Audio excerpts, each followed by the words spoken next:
si je fais du théâtre, c'est pour créer des assemblées réunies.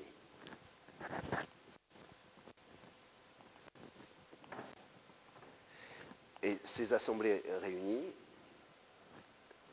j'ai acquis la certitude qu'elles sont capables de sauver le monde. Et donc c'est pour ça que je fais ces assemblées réunies. D'ailleurs, c'est pour ça aussi que j'ai intitulé cette notice « Sauver le monde ». Bon, mais je suis bien conscient du fait que quand je dis ça comme ça, le plus souvent, ça plonge mes interlocuteurs dans une profonde incompréhension. Alors c'est pour ça que j'ai réalisé cette notice, pour faire comprendre ce que sont mes assemblées réunies. Et alors pour la réaliser, la fabriquer, cette notice à l'usage des spectateurs qui veulent comprendre mon théâtre, ce que j'ai fait, c'est que j'ai imaginé toute une série de malentendus qui pourraient se poser autour de mon œuvre artistique. Et ce que j'ai fait, c'est que ces malentendus, je les ai formulés. Et puis après, je les ai comptés. Et j'en ai dénombré 10. 10 malentendus que je vais maintenant m'efforcer de lever devant vous, les uns après les autres, et ça, je l'espère, de manière définitive. Et c'est en faisant ce travail-là que je serai à même de vous faire comprendre et sentir ce que sont mes fameuses assemblées réunies. Premier malentendu, je ne suis pas un auteur de théâtre. Eh bien, je réponds, c'est faux. Et la preuve, c'est ce livre. Ce livre, c'est moi qui l'ai écrit. Il s'intitule « Chaos et autres textes » et il se compose de 7 textes. 7 textes dont je vous propose de regarder tout de suite les titres. Premier texte, Madame Feltin, la nuit je filme les papillons. Deuxième texte, Training sexuel. Petites histoires entre amis en 3, Une descente aux enfers, Chaos, Les amours et les guerres, et Vogue petit brûlot sur le vaste océan. Alors, arrivé à ce point-là, certains me disent « Oui, Gilles, bon, d'accord, tu as écrit des textes, tu les as rassemblés dans un livre, mais ça ne fait pas pour autant de toi un auteur de théâtre. Pour que tu sois un auteur de théâtre, il faudrait qu'on trouve dans chacun de ces textes ce qui fait que c'est un texte de théâtre, c'est-à-dire à la fois des personnages, des scènes et des actes. Or, il n'y a rien de tout ça dans ce texte, donc au fond, ce livre est une preuve supplémentaire du fait que tu n'es pas un auteur de théâtre, mais peut-être un auteur de romans, d'essais, de nouvelles, ou que sais-je encore. Eh bien, à ces gens-là, je réponds qu'ils ont raison sur un point, c'est qu'effectivement, dans aucun de ces textes, on va trouver des personnages, des scènes et des actes, mais pourtant, ce livre est bel et bien la preuve que je suis un auteur de théâtre. Pourquoi? Eh bien, parce que ce livre contient mon corps de théâtre. Pourquoi est-ce que je dis que ce livre contient mon corps de théâtre? C'est grâce à une forme de découverte que j'ai faite récemment et qui a, en quelque sorte, bouleversé ma perception des choses. Cette découverte, je la partage maintenant avec vous sous la forme d'une photographie. La voici. C'est une photographie de cellules souches, plus particulièrement de cellules souches totipotentes. Elles sont en vert sur la photo. Alors comment j'ai fait une pareille découverte? Comme très souvent, lorsqu'on parle de découverte, c'est grâce à une rencontre. J'ai rencontré une femme microbiologiste qui m'a en quelque sorte initié à son espace professionnel. Et c'est donc grâce à elle que je peux maintenant partager avec vous ce qu'est la définition d'une cellule souche totipotente. Définition d'une cellule souche totipotente, eh bien c'est une cellule qui est issue des premières divisions de l'œuf fécondé, entre le moment de sa naissance et le 4e jour. Et cette cellule, elle est capable de donner naissance à tous les types de cellules de l'organisme, et elle est la seule à permettre le développement complet d'un individu et donc d'un corps. C'est-à-dire que si je reviens sur cette photographie, chacune de ces cellules souches présentes sur la photo contient en elle-même la possibilité du corps tout entier. Et c'est à ce moment-là que j'ai réalisé qu'il fallait que je considère que chacun de ces textes est en réalité une cellule souche totipotente.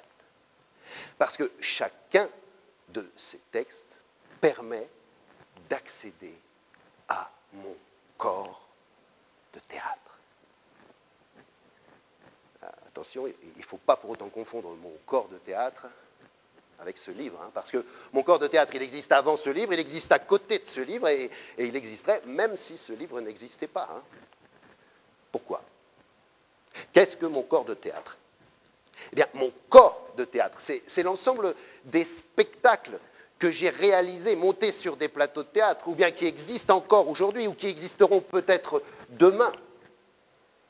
Et alors, vous imaginez bien que si j'avais voulu amener ici mon corps de théâtre, il aurait donc fallu que j'amène tous les espaces de théâtre, toutes les scènes de théâtre nécessaires au fait de vous les montrer. Puis il aurait fallu que je convoque l'ensemble des acteurs qui ont été ou qui sont impliqués dans des spectacles tirés de ces textes, et même il aurait fallu que je fasse venir ceux qui n'existent pas encore, puisque certains de ces textes ne sont pas encore montés. Donc j'ai trouvé beaucoup plus simple de réunir dans ce livre ces 7 textes, qui sont comme 7 cellules souches et qui permettent à la fois aux lecteurs hein, et puis aux personnes qui viennent assister à cette conférence eh bien, d'accéder à mon corps de théâtre. Donc ce livre est bel et bien la preuve que je suis un auteur de théâtre. Et voilà le premier malentendu levé. Je suis bien un auteur de théâtre. Bon, alors avant de passer au deuxième malentendu, je voudrais revenir quelques instants sur cette photo, parce qu'elle revêt pour moi une importance particulière. Vous savez, moi je considère que nos existences sont en quelque sorte menées par une dimension magique des choses. Ça ne représente pas, dans le temps d'une journée, un gros paquet de temps, hein. C'est des petites parcelles, mais ces petits moments de magie, ils ont très souvent un impact déterminant sur l'ensemble de nos itinéraires. Bien, à partir de là, moi, j'aime à croire que ça ne peut pas être par hasard que cette photographie est arrivée jusque moi. Pourquoi? Parce que d'abord, c'est une photographie, ce n'est pas un schéma, ce n'est pas une représentation graphique, c'est du réel. C'est-à-dire que ces cellules souches-là, elles existent véritablement, elles ont été saisies par la photo, et cette photo, elle est arrivée jusqu'à moi. J'aime à croire que ces cellules souches ont un sens particulier dans mon existence. Alors, ce que j'ai fait, c'est que je les ai comptées. Et j'en ai compté 12. 1, 2, 3, 4, 5, 6, 7 la grosse ici, 8, 9, 10, 11, et la toute petite là-haut, 12. Eh bien, à partir de là, je suis en mesure d'affirmer que je considère que s'il y a 12 cellules souches sur cette photo, c'est parce que mon œuvre, écrite pour le théâtre, comportera au final 12 textes, à savoir les 8 que j'ai déjà écrits, et donc les 4 qui me reste à écrire d'ici la fin de mon existence. Et vous avez bien entendu, j'ai bien parlé de 8 textes, et non pas 7, alors qu'il n'y a que 7 textes dans ce livre. En fait, j'ai ressenti vraiment une très grande nécessité intérieure de ne faire figurer que 7 textes dans ce livre. Bon, alors tout de suite, certains m'ont dit, oui, la raison, elle est simple, hein, c'est que tu as écrit 8 textes, il y en a un que tu as trouvé tellement nul que tu as préféré le liquider, il te faisait honte et tu ne l'as pas gardé. Je dis non, c'est complètement faux. Et je peux le prouver en expliquant que j'ai très longuement hésité entre 2, voire même entre 3 textes. Et si au final j'assume la décision prise, bien croyez-moi, elle n'a pas pour autant été facile à prendre. Non, la raison ne peut pas être là. Alors j'ai cherché d'autres explications. Bon, évidemment, j'ai pensé au chiffre 7, hein, le chiffre mythique de la création. Le 6e jour, il a créé Adam à partir de la poussière et Ève à partir d'une des côtes d'Adam, et puis le 7e jour, il s'est reposé. Bon, mais en même temps, je sais pertinemment que ça ne fait pas partie de ma culture, et ce n'est pas plausible un instant de penser que c'est pour ça qu'il y a 7 textes dans ce livre. Ça ne peut pas avoir influé sur ma décision. Par contre, après, j'ai pensé à un film qui, lui, a eu un fort impact sur mon existence. Ce film, c'est un film de Lars von Trier, un film qui s'appelle Dogville. Et dans ce film, le chiffre 7 a une grande importance. Bon, ça a une grande importance, mais c'est vrai qu'en même temps, ça n'a pas une importance telle que ça puisse vraiment suffire au final à expliquer que ce soit pour ça que je n'ai mis que 7 textes dans ce livre. Donc j'en étais là, j'étais un peu hésitant. Et puis, il y a relativement peu de temps de ça, je crois que j'ai trouvé vraiment la raison profonde de la chose. Je suis en mesure aujourd'hui d'affirmer que s'il y a 7 textes dans ce livre, c'est directement en lien avec un conte des frères Grimm. Et je veux parler bien évidemment du conte Blanche-Neige et les 7 nains.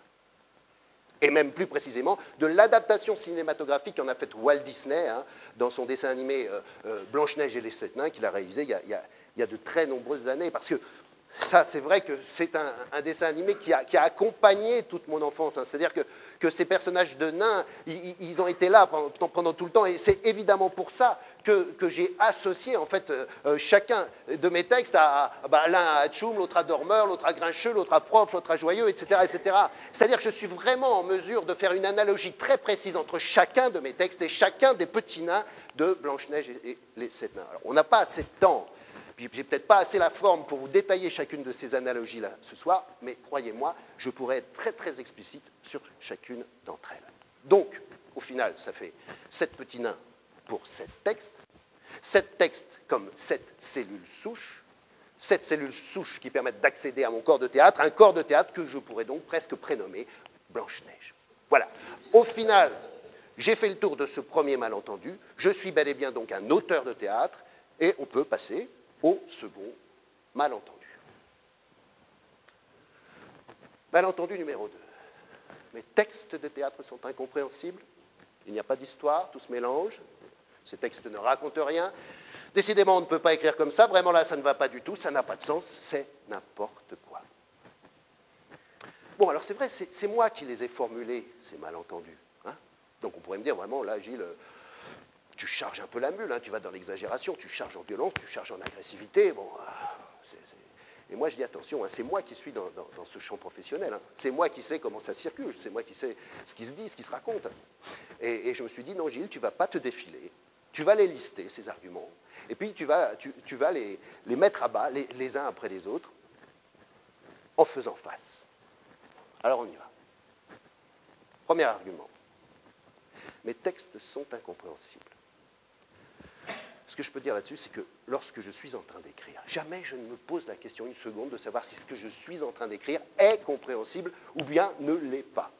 Simplement, je suis là, je suis branché avec l'univers, avec le cosmos, ça rentre en moi, ça se travaille au niveau du ventre, et puis ça ressort, soit par un bras, soit par les deux, selon que j'écris sur un papier ou sur mon écran d'ordinateur, et jamais une seconde, je ne me demande si c'est compréhensible ou bien si ça ne l'est pas. Et je pourrais même ajouter quelque chose, c'est que lorsque quelqu'un prétend que mes textes sont incompréhensibles, est-ce que ça veut dire que mes textes sont incompréhensibles ou est-ce que ça veut dire que cette personne ne comprend pas ou croit ne pas comprendre les textes que j'écris? Puis je peux même ajouter autre chose, c'est que je connais 3 personnes. 3 personnes qui, prises séparément, me disent chacune exactement la même chose, à savoir, Gilles, je comprends parfaitement l'ensemble des textes que tu écris. Donc si ces 3 personnes existent, elles sont évidemment la preuve qu'on ne peut pas affirmer que par essence, les textes que j'écris ne seraient pas compréhensibles. Voilà. Deuxième argument, il n'y a pas d'histoire, tout se mélange, ces textes ne racontent rien. Bon, si on me dit il n'y a pas d'histoire, je dis bravo. Vous avez entièrement raison. Dans aucun de mes textes, vous n'allez pouvoir trouver une histoire linéaire. Pourquoi? Simplement parce que je ne supporte pas les histoires linéaires. D'une manière générale, je ne suis pas un type qui aime les histoires. Je ne cherche pas les histoires, je ne suis pas un gars à histoire. Si vous rajoutez tout ce mélange, je vous dis encore gagné, parce que je pratique quelque chose qui est une notion extrêmement importante pour moi. Je pratique ce que j'appelle l'écriture en strates. Alors ça c'est donc très très important et on va y revenir dans quelques instants. Donc autant je félicite si on me dit il n'y a pas d'histoire, si on me dit tout se mélange, mais alors si on ajoute ces textes ne racontent rien, alors là je dis non, vous avez tort, entièrement tort, complètement tort, historiquement tort, totalement tort, dramatiquement tort. C'est pas parce qu'il n'y a pas d'histoire, c'est pas parce que tout se mélange que ces textes ne racontent rien. Ou alors, il faudrait dire par exemple que les cauchemars ou les rêves ne racontent rien. Décidément, on ne peut pas écrire comme ça. Moi, ce que je tiens à dire là, c'est que je pense que dans nos sociétés occidentales, l'espace de l'écriture est très certainement le dernier espace de liberté dont nous puissions réellement jouir. Et que donc, à partir de là, cela veut dire qu'on écrit strictement comme on veut. Vraiment là, ça ne va pas du tout. Ben, c'est la suite de l'argument précédent. Hein. Par définition, lorsqu'on parle d'écriture, tout va. Ça n'a pas de sens, mais c'est une telle affirmation qui, à mon sens, n'a aucun sens. Qui serait légitimé pour dire que tel texte aurait du sens et que tel autre n'en aurait pas? Ça a simplement ni queue, ni tête. Enfin, c'est n'importe quoi. Eh bien non. Non, je vous le disais tout à l'heure, ce n'est pas n'importe quoi, puisque c'est de l'écriture en strate. Notion très importante, qui se compose de 3 mots. On va plus particulièrement s'intéresser au 3e mot, le mot de strate, qui est essentiel pour comprendre ce dont je veux parler. Il faut tout de suite repérer que ce mot, il appartient au champ lexical de la géologie. Alors donc, pour bien comprendre ce que c'est qu'une écriture en strate, ce que j'ai fait, c'est que j'ai été voir du côté de la géologie, pour faire comprendre ce que c'est qu'une strate. Et donc, j'ai préparé un petit schéma. Voilà. C'est une coupe géologique. Et sur cette coupe, vous voyez apparaître 6 strates différentes. Alors, comment on peut définir une strate? Eh bien, on définit une strate grâce à 2 grandes caractéristiques. Première caractéristique, chaque strate a une unité de temps, une unité d'espace et une unité de matière. C'est-à-dire que si là, par exemple, je considère la strate du Turonien inférieur, ça veut dire que cette strate, elle a été entièrement formée pendant la même période de temps géologique, hein. Et d'ailleurs, c'est pour ça qu'elle se situe exactement dans cette homogénéité d'espace, parce que, ayant été formée dans la même période temporelle, bah, évidemment, elle se retrouve coincée à cet endroit-là. Et puis, unité de matière, alors ça, bah, les matières, elles apparaissent ici sur la droite. Et on voit par exemple que bah, la strate du Jurassique, ici, elle est entièrement composée de groix. Alors, c'est quoi les groix? Bah, c'est un genre d'argile qui est riche en sulfate de fer. Voilà pour la première caractéristique. Et deuxième caractéristique, chaque strate, chacune de ces strates se superpose avec les autres pour former ce petit bout de planète, ce petit bout de terre entre ces 2 petits villages, hein, qui sont le village de Saint-Léger-la-Palue et le village de Marigny-Brizay. C'est ces 2 petits villages qui sont dans la région de Poitiers, d'ailleurs. Peut-être que certains les connaissent. Bon, voilà. Donc, voilà les 2 caractéristiques des strates. Ben, pour mon écriture, c'est exactement la même chose. C'est-à-dire que dans mon écriture, chaque strate va avoir ces 2 caractéristiques. Chaque strate va avoir une unité de temps, une unité d'espace et une unité de pensée. Et puis l'ensemble de mes strates d'écriture vont se superposer les unes aux autres pour former l'ensemble narratif propre au texte considéré. Alors ça, j'ai vraiment envie de le partager à fond avec vous. Et donc, pour aller au bout de la chose, ce que j'ai eu comme idée, c'est que j'ai enregistré un petit extrait d'un des textes que l'on trouve dans ce livre. C'est un extrait du texte « Une descente aux enfers ». Vous allez l'entendre, si ça veut bien marcher techniquement, et vous allez voir que très clairement vont apparaître toute une série de strates différentes. On essaye. C'est parti. Au-dessus aussi, il y a du tapage. Intervient alors cette citation d'Howard Barker. Strate de l'auteur. Hein. Je suis assiégé. Silence. Long silence. C'est magnifique, non? Partial, mon point de vue, impossible, car la partialité serait dans l'affirmation trop marquée, virgule, l'aveuglement. Or, moi, toujours la strate de l'auteur. Hein. Je ne nie personne, j'accepte l'encerclement. Attention, ça glisse. Qu'en dis-tu? Je parle pour toi en chuchotant comme si je te parlais à l'oreille, alors que ma bouche est tout contre ta bouche. Je te poursuis dans tes derniers retranchements, puis je te chasse. Strate du spectateur. Mais comment peux-tu alors trouver où aller? Ça glisse. J'aime sentir que tu ne peux plus m'échapper. Strate auteur-actrice. C'est ma reine, mon roi, ma préférence, ma raison d'être. Attention, ça glisse. C'est pour toi que j'ai écrit cette jolie pièce qui me tire vers le fond de la cave. Retour à la strate de l'auteur. Voilà. C'est très clair. Et donc, vous avez remarqué qu'il y a une strate que j'ai appelée la strate du spectateur. Ben, cette strate du spectateur, elle a une particularité, c'est qu'on va, à chaque fois, dans chacun de mes textes, on va la retrouver. Il y a toujours une strate du spectateur. Alors, qu'est-ce que c'est que cette strate du spectateur? Ben, évidemment, le texte, il s'adresse au spectateur, mais ça, c'est le propre de tous les textes de théâtre.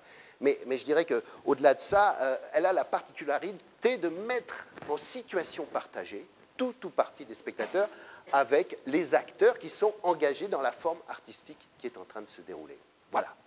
Voilà, donc toujours, vous trouverez cette strate du spectateur. Voilà, je crois que j'ai vraiment fait le tour de cette notion d'écriture en strate, et que donc j'ai fini de balayer l'ensemble de ces arguments qui formaient le deuxième malentendu. Et donc, on peut passer au malentendu numéro 3. Donc, malentendu numéro 3, ce n'est pas du théâtre, car dans mes spectacles, il n'y a pas d'acteur. L'homme que vous avez devant vous appartient à ce champ du théâtre depuis 31 années maintenant. Et au cours de ces 31 ans, j'ai été directement impliqué dans 23 créations théâtrales dans lesquelles il y avait des acteurs de chair et d'os sur le plateau. Et puis dans la 24e création, effectivement, il n'y a plus d'acteurs de chair et d'os sur le plateau.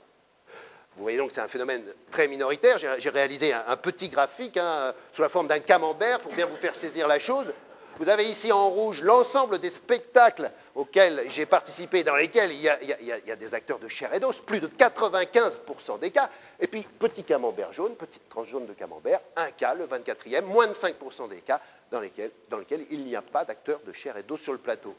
C'est la forme KO0 qui a été réalisée à partir du texte KO, et c'est d'ailleurs la forme que ceux d'entre vous qui le souhaitent auront l'occasion de découvrir ce soir à 21h au Paradis Galerie Verbale.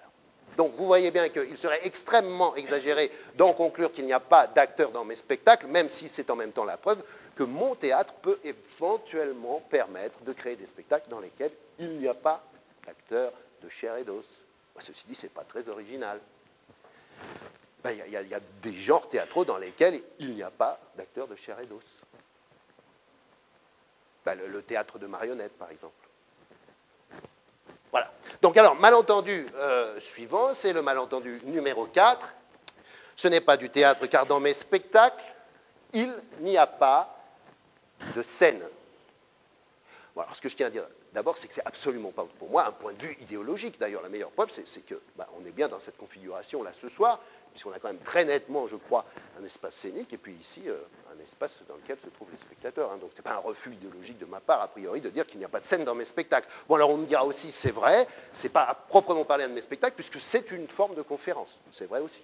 Et puis c'est vrai aussi que je ne suis pas un absolu amateur de la sacro-sainte frontalité qui fait qu'on a d'un côté les acteurs, de l'autre côté les spectateurs qui sont venus boire les paroles des acteurs et admirer la beauté des images qui leur sont proposées. Non, c'est vrai, je ne suis pas fou de ça, mais je ne suis pas non plus un obsédé de la bifrontalité, je ne suis pas un obsédé de la quadrifrontalité. Non, moi ce que je préfère, c'est d'autres types de structures qui vont être permises par mon écriture, et en particulier, par exemple, cette structure que j'appelle polyfrontale ou afrontale. Alors vous voyez là qu'il y a un espace globalisé, et que sur cet espace, on retrouve des petites zones qui sont dévolues à des groupes de spectateurs. Alors ça, c'est vrai que je suis beaucoup plus amateur que ça, mais je dirais presque que mon théâtre, il a une autre finalité, qui a encore une autre ambition, ce serait de déboucher sur ce que j'appelle la structure dissoute. Et cette structure dissoute, elle ressemblerait à ça. Ce serait une structure dans laquelle on ne serait plus à même d'identifier ce qui est de l'ordre de la scène et ce qui est de l'ordre de la salle. Tout ça serait fondu dans un espace globalisé, on serait en pleine porosité. Mais vous voyez bien que même dans ce cas-là, on retrouve quand même la notion de scène et la notion de salle, au moins dans les mots, ce qui veut dire que quand même on se pose encore la question du rapport scène-salle. Donc il serait quand même très exagéré d'en conclure trop rapidement que dans mes spectacles, il n'y a pas de scène. Voilà. Donc, malentendu numéro 5, une de mes pièces de théâtre serait sans acteur et sans scène. Eh bien, c'est faux. Je n'ai jamais fait de spectacle sans acteur et sans scène. Malentendu numéro 6. Le spectateur dramaturgique. Alors, que n'ai-je entendu au fil des ans sur ce fameux spectateur dramaturgique qui m'est cher? C'est une notion, elle aussi, tout à fait fondamentale pour moi. Bon, il est vrai qu'avec mon spectateur dramaturgique, on pourrait presque imaginer que je réalise un spectacle sans acteur et sans scène. Mais qu'est-ce que c'est que mon spectateur dramaturgique? Ben d'abord, ce qu'il faut savoir, c'est que dans mes spectacles, tous les spectateurs sont des spectateurs dramaturgiques. C'est quoi un spectateur dramaturgique? Ben, avant tout, c'est un spectateur. Hein. C'est-à-dire que c'est un spectateur qui est venu voir un spectacle. Mais ce spectateur, il est dramaturgique. Ça veut dire que c'est une des forces complètement impliquées sur le plateau, une des forces dramaturgiques du spectacle qui se déroule. Le spectateur dramaturgique, il est partie intégrante de la forme artistique qui est en train de se dérouler. Alors, il y a une condition sine qua non pour qu'il existe, ce spectateur dramaturgique. Ce qu'il faut impérativement, c'est que le spectateur soit le sujet principal ou l'un des axes principaux du texte qui sert de base à la forme artistique qui est en train de se dérouler. Ça, c'est incontournable. Bon, alors après, ce qu'on peut dire, c'est qu'il y a certains éléments qui vont faciliter l'apparition du spectateur dramaturgique.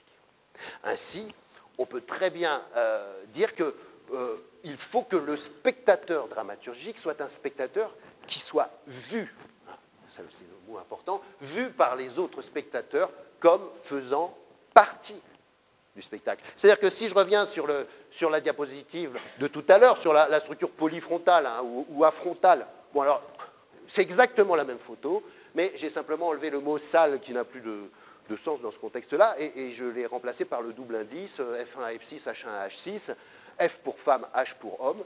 Ça veut dire qu'on a là 12 spectateurs, qui sont tous évidemment des spectateurs dramaturgiques, 6 femmes, 6 hommes, parité. Donc, on voit là très très précisément que pour autant que la lumière le permette, eh bien, cette femme F1, elle va pouvoir voir l'ensemble des personnes qui sont présentes sur cet espace global. Et donc ça, évidemment, ça va faciliter la notion de spectateur dramaturgique, puisque les autres, elle pourra les percevoir. Bon, c'est vrai que certains me disent, oui, d'accord, ça marche pour F1, mais alors, par contre, H3, ça ne va pas le faire du tout. Ah, parce que là, il ne peut pas. Attention, attention, c'est ce que je vous disais hein, tout à l'heure. Je ne suis pas un sacro-saint, un grand amateur de la sacro-sainte frontalité. Hein.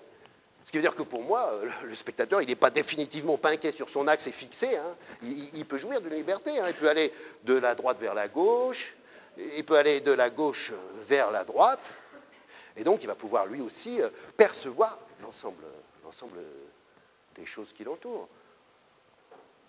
Bon, alors là, peut-être que vous pouvez vous dire, oui, d'accord, mais on n'est pas du tout là-dedans, donc ça rime à rien. Attention, bon, d'abord, je vous le redis, ce n'est pas, à proprement parler, un spectacle de mon théâtre, c'est une conférence. Puis d'autre part, c'est vrai que je me suis posé la question. C'est-à-dire que, au début, je me suis dit, voilà, on pourrait se retrouver partout, là, et puis voir ce que ça donne. Bon, même en mordant sur la partie bétonnée. Seulement, ça c'est lié donc à ce côté conférence, c'est que j'avais envie de ce diaporama pour pouvoir partager ces notions. Et donc là, je me suis dit, comment ça va marcher, quoi. Donc ça m'a posé un problème technique que je n'ai pas réussi du tout à résoudre. Puis je me suis dit, de toute façon, ne pas oublier les bases, parce que c'est comme quand on me dit, oui, en gros, il suffit d'asseoir les gens n'importe où pour qu'il y ait spectateur dramaturgique. Non, je l'ai dit tout à l'heure, il y a une condition sine qua non, c'est qu'il faut que le spectateur soit le sujet principal ou l'un des axes principaux du texte qui sert de support à la forme artistique qui se déroule. Et donc là, on ne parle pas que de ça, donc c'était un peu limite aussi de ce point de vue-là. Bref, plus intéressant comme remarque, c'est lorsqu'on me dit, ah oui, d'accord, c'est ce qu'on appelle le spectateur-acteur, spectateur actif, spectateur actant. Non, là, je dis non. Non, je ne suis pas du tout intéressé par ces notions. Spectateur, acteur, actif, actant, je trouve ça stérile. Je n'explore pas ces voies. Pour moi, ça ne mène nulle part, ça ne rime à rien. Mais j'ai remarqué qu'il y avait quand même un cas dans mon théâtre dans lequel le spectateur devient un spectateur-acteur. Le voici. Voilà. En cours de spectacle, l'homme 3 se lève et quitte la salle. Alors, vous imaginez bien que même si c'est très court, ça va avoir un très fort impact sur la forme artistique qui est en train de se dérouler. Parce que ce gars, il se lève, c'est un homme, il se lève, il traverse l'espace, il marche sur les pieds de l'homme 2, et il tape dans le dos de la femme 1 et il s'en va, quoi.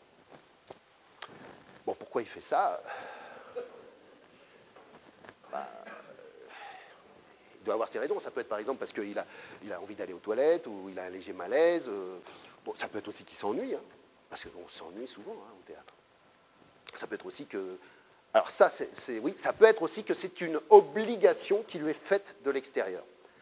D'ailleurs, ça m'intéresse beaucoup parce que ça me renvoie à mon petit camembert jaune de tout à l'heure, là, KO 0. En fait, c'est intéressant parce que c'est exactement la situation de départ de ce spectacle. Alors, bon, comme vous avez la possibilité de le voir juste après, ce que je fais quand je fais la conférence en solo, c'est que je joue le début du spectacle pour bien faire comprendre les choses. Bon, là je ne veux pas déflorer ça, donc je vous laisse à la découverte que vous allez faire dans la foulée.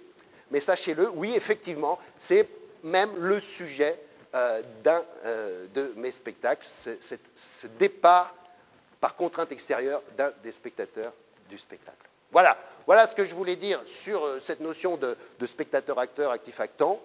Seul cas de figure dans mon spectateur dramaturgique où ça va se poser. Et voilà surtout ce que je voulais vous raconter autour de cette notion fondamentale pour moi, qui est cette notion de spectateur dramaturgique. Donc on peut passer au malentendu numéro 7. Les acteurs de mon théâtre ne font rien, ils sont là et ne font rien. Et bien, pour répondre à ce malentendu, j'ai réalisé un film.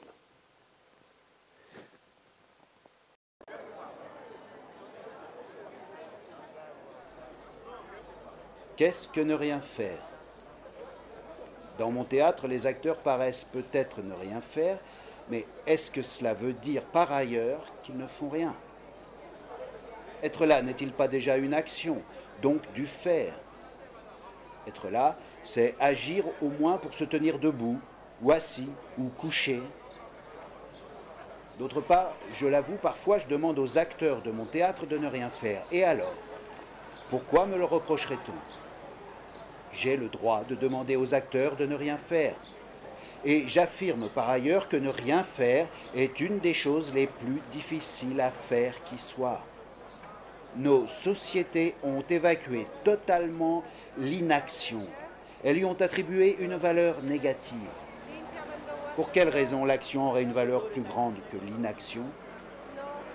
Je dis moi, et je prétends, et j'affirme qu'il est beaucoup plus difficile aujourd'hui de ne pas agir que d'agir.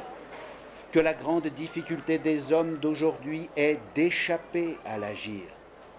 Nos sociétés magnifient l'action et en magnifiant l'action, elles conditionnent et formatent un certain type de comportement, de pensée, de rapport au monde et aux autres. Ainsi, aujourd'hui, ne pas agir et être inactif est un comportement perçu comme tellement négatif que l'adopter aujourd'hui devient un acte de résistance à la domination d'une pensée unique. Ne pas agir, c'est donc résister.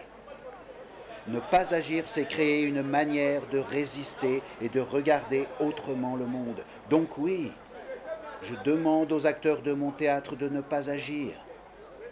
Je leur demande souvent cela. Mais d'autre part, la critique qui m'est faite est fausse, car dans mon théâtre, contrairement à ce qui est dit souvent, les acteurs ne sont pas uniquement dans l'inaction. S'ils le sont à certains moments précis, à d'autres moments, ils agissent fortement et exécutent de nombreuses actions. Je ne suis pas stupide au point de remplacer une domination par une autre. Dans mon théâtre, les acteurs agissent et n'agissent pas en même temps. C'est le yin et le yang, le plus et le moins, le pôle nord et le pôle sud. Que serait la Terre s'il n'avait qu'un seul pôle? J'aimerais bien connaître la forme géométrique d'un globe sans pôle nord. Et je vais même aller plus loin.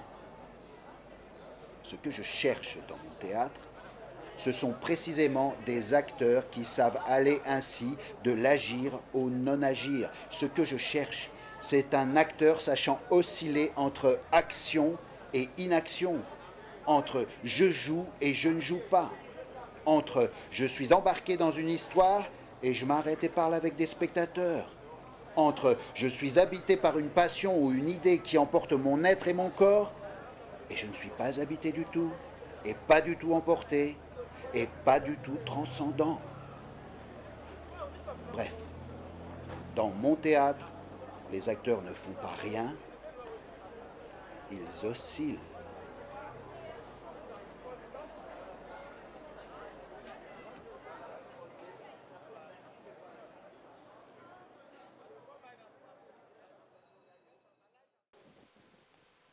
Dans mon théâtre, les acteurs oscillent. Voilà, je n'ai vraiment rien à ajouter sur ce point, et donc nous sommes en mesure de passer au 8e malentendu. Malentendu numéro 8, et alors? C'est-à-dire que tous ceux qui m'ont suivi jusque-là me disent oui Gilles, bon, on a été avec toi, on a bien écouté tout ce que tu nous as dit, on t'a entendu, nous expliquer ce qu'était ton écriture en strat, on a écouté toutes les notions qui sont importantes pour toi dans ton spectateur dramaturgique, qui fait partie de la forme artistique qui se déroule. On vient de partager ce que tu appelles ton acteur oscillant, mais et alors? À quoi bon faire tous ces efforts? À quoi bon tout ça? À quoi est-ce que ça rime? Où est-ce que tout cela te mène? Et je leur réponds que cela me mène à l'objectif de tout mon théâtre. Et peut-être même à l'objectif de toute ma vie.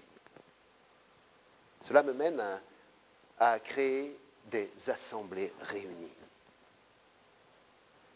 Ces assemblées réunies dont je vous parlais au début de cette conférence et dont je sais qu'elles sont capables de sauver le monde. Alors qu'est-ce que c'est qu'une assemblée réunie? Par définition, une assemblée réunie, c'est une assemblée dont les membres ne sont pas séparés.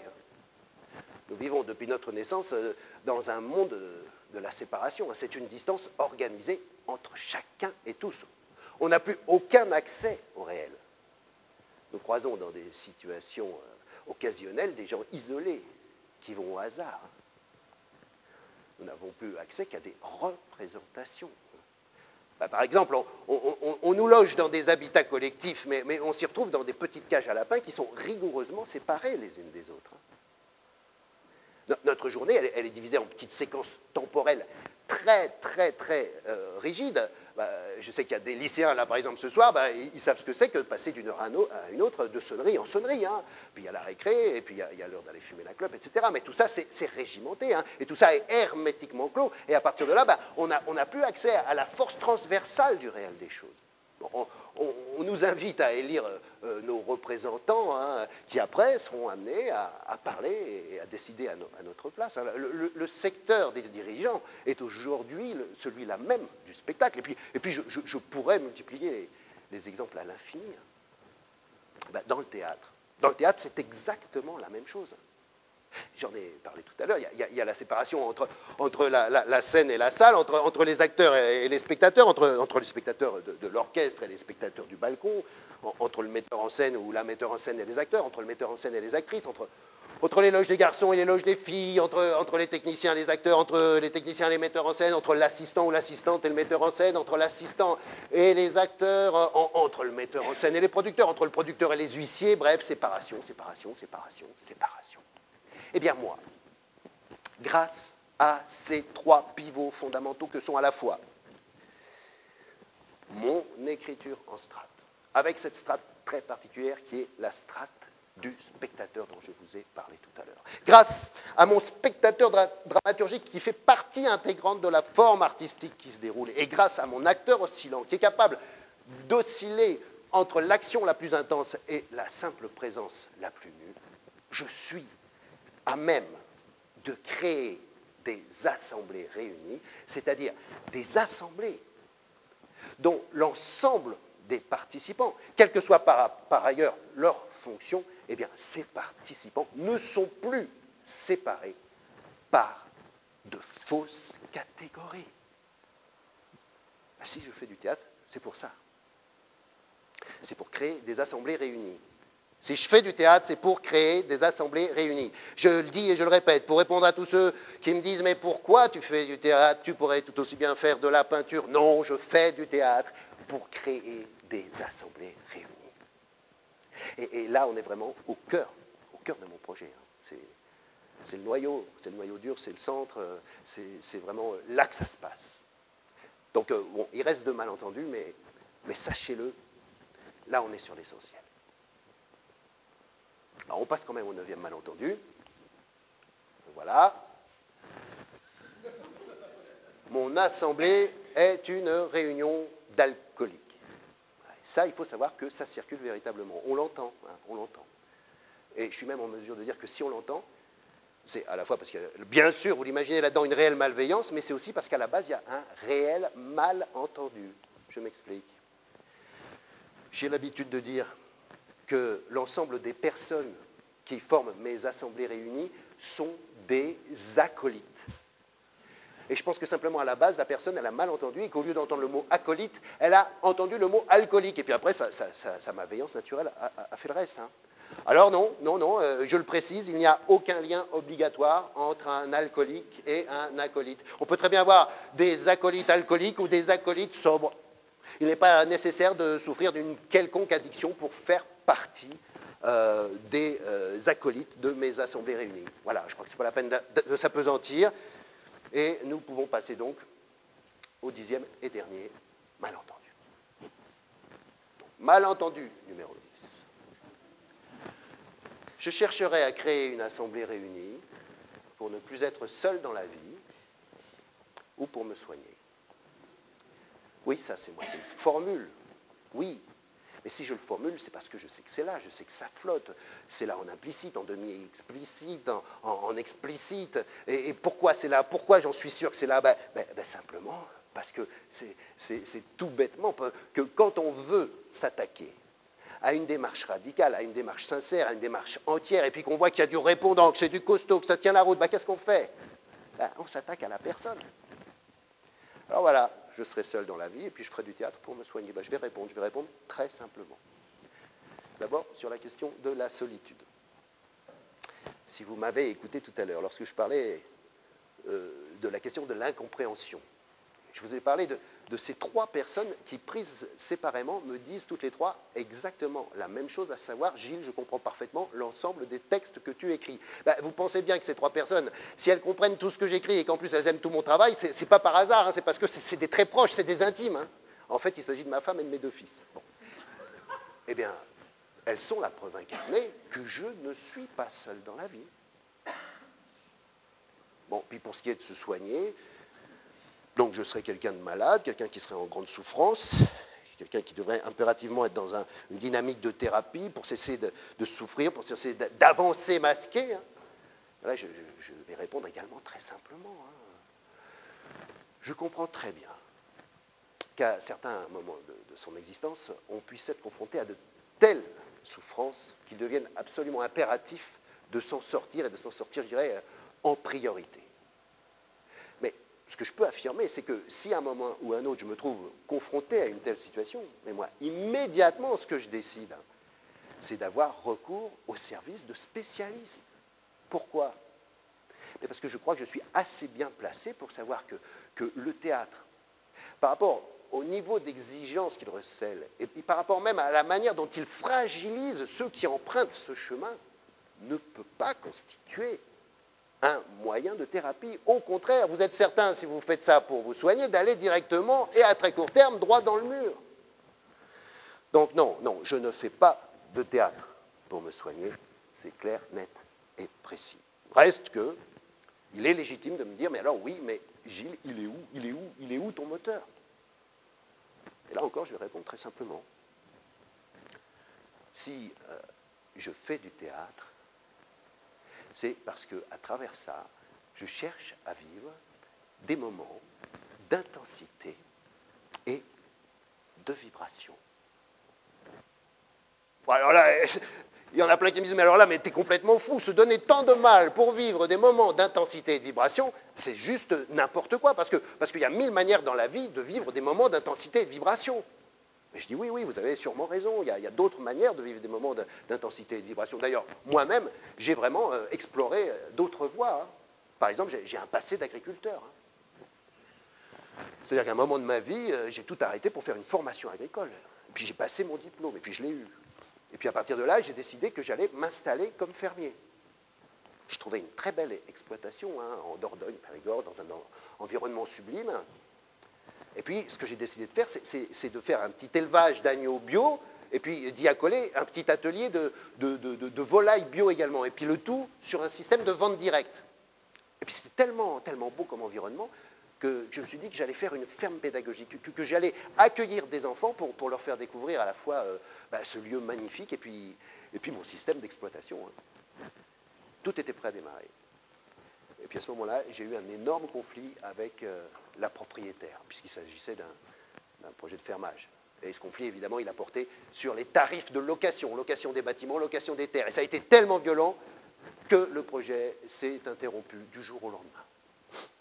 Mais moi, je n'ai pas abandonné l'agriculture pour autant. Parce que ce que j'ai fait à ce moment-là, c'est que je me suis associé dans le cadre de ce qu'on appelle un GAEC. Un GAEC, c'est un groupement agricole d'exploitation en commun. C'est quoi? Ça veut dire que c'est simplement plusieurs agriculteurs qui se regroupent autour d'un même projet. Et bien moi, mon projet, c'était un projet de canards et d'oies grasses.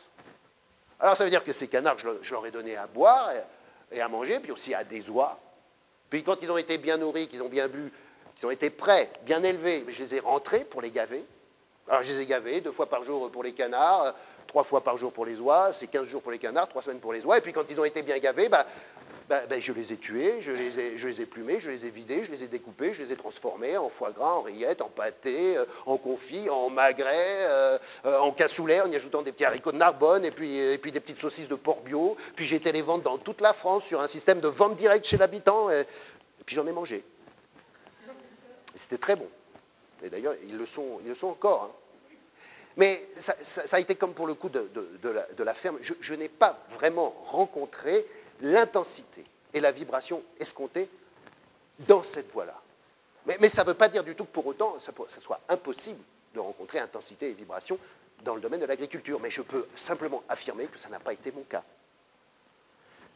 Mais j'ai aussi exploré une autre voie. En fait, j'ai un cheval. Un cheval qui s'appelle Dirk. Et je ne peux pas résister au plaisir de vous le présenter. Le voilà.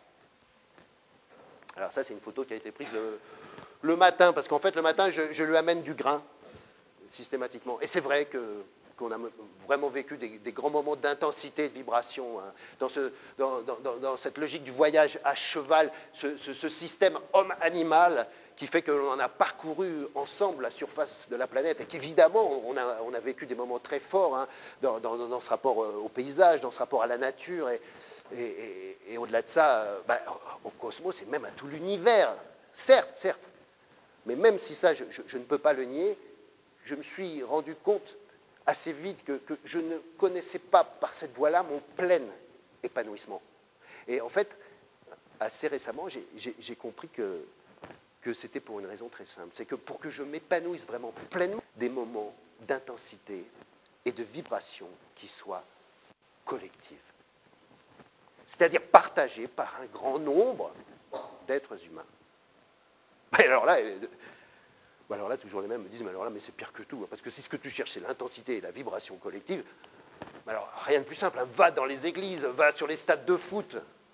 Et je dis, attention, je vous l'ai dit tout à l'heure, j'appelle tous les membres qui constituent mes assemblées des acolytes. Et pour moi, la structure des acolytes, c'est une structure qui est parfaitement horizontale. C'est-à-dire qu'évidemment, je ne vais pas pouvoir m'épanouir dans une structure verticale, une structure hiérarchisée, une structure avec un organigramme qui va aller du simple curé jusqu'à l'archevêque, comme on va trouver dans les églises, avec la transcendance, ou dans n'importe quel lieu de culte. Et puis évidemment, je ne vais pas pouvoir m'épanouir non plus dans un espace qui est dévolu à la concurrence, à une division du monde entre gagnants et perdants, comme on va trouver sur les stades de foot. Non. Le seul endroit dans lequel je puisse pleinement me retrouver, c'est dans mes assemblées réunies de théâtre, autour de cette notion d'intensité et de vibration collective. Vous savez, moi je pense qu'on a tous un noyau de singularité. Un noyau de singularité qui évidemment nous est propre, du coup, et qui fait que toute notre vie durant, chacun d'entre nous continue toujours la même démonstration. Alors, on la développe d'étape de notre vie en étape de notre vie, et puis même certains d'entre nous, sans doute, ils l'aboutissent avant la fin de leur existence. Bien moi, ce noyau de singularité, il est de ce côté-là. Il est du côté de l'intensité et de la vibration collective qui réunissent un grand nombre d'êtres humains dans le même lieu. Et cette intensité et cette vibration peuvent être tellement intenses et tellement vibratoires qu'elles débouchent sur ce que j'appelle un faire l'amour. Cette notion, je l'emprunte à Michel Foucault lorsqu'il parle de ce moment si particulier où le corps cesse enfin de fuir, où le corps cesse enfin d'être une utopie, où le corps peut enfin être saisi comme réel. Et ce moment, c'est pendant qu'on est en train de faire l'amour et que l'on parvient à percevoir son propre corps dans la pupille de son ou de sa partenaire. Eh bien, dans mes assemblées réunies de théâtre, c'est en quelque sorte exactement la même chose. C'est-à-dire que dans mes assemblées réunies de théâtre, l'ensemble des personnes présentes vont enfin pouvoir se saisir comme réelles à la fois les unes les autres et à la fois pour elles-mêmes, tout simplement parce qu'elles ne vont plus être séparées par de fausses catégories. Cette intensité, cette vibration, se faire l'amour, sont une microcharge à l'énergie infinie et qui peut avoir des conséquences. Parce que cette microcharge, en abolissant la séparation entre les êtres présents, elle va permettre de lutter efficacement contre toutes les formes de domination et d'aliénation qui sont à l'œuvre dans nos sociétés et qui forment le monde dans lequel nous vivons. Alors, si je fais du théâtre, c'est pour ça. C'est pour en finir avec la séparation. Parce que je sais qu'en en finissant avec la séparation, le théâtre peut sauver le monde. Je vous remercie.